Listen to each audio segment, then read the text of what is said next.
জুলাই আগস্টে নেতাকর্মী হত্যার দায়ে শেখ হাসিনাকে প্রধান আসামি করে আন্তর্জাতিক অপরাধ ট্রাইব্যুনালে অভিযোগ দায়ের করেছে বিএনপি। বৃহস্পতিবার বিএনপির পক্ষ থেকে ট্রাইব্যুনালের চিফ প্রসিকিউটর মোহাম্মদ তাজুল ইসলামের কাছে এই অভিযোগ দাখিল করেন দলটির মামলা ও সমন্বয় প্রধান সালাউদ্দিন খান। জুলাই অভ্যুত্থানে দেশব্যাপী 524 জন নেতাকর্মী সহ 848 জন নিহতের ঘটনায় আন্তর্জাতিক অপরাধ ট্রাইব্যুনালে অভিযোগ দায়ের করেছে বিএনপি। শেখ হাসিনা ছাড়াও সাবেক স্বরাষ্ট্রমন্ত্রী আসাদুজ্জামান খান কামাল ও আইনমন্ত্রী আনিসুল হক সহ 500 জনের বিরুদ্ধে অভিযোগ দায়ের করা হয়েছে। আবেদনে বলা হয়, বৈষম্য বিরোধী ছাত্র আন্দোলনে বিএনপির মতো একটি রাজনৈতিক দলকে ধ্বংস ও নিশ্চিহ্ন করতে নেতাকর্মী সমর্থকদের নির্বিচারে গুলি নির্যাতন করা হয়।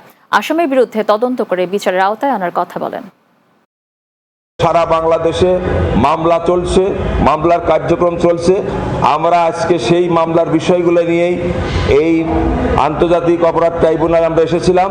ওই সমস্ত তালিকা সহ বিভিন্ন দিনের বিভিন্ন পত্রিকার ছবি এবং বিভিন্ন ভিডিও ক্লিপ পত্রিকা সহ আমরা এই এজাহারের কপি জমা দিলাম।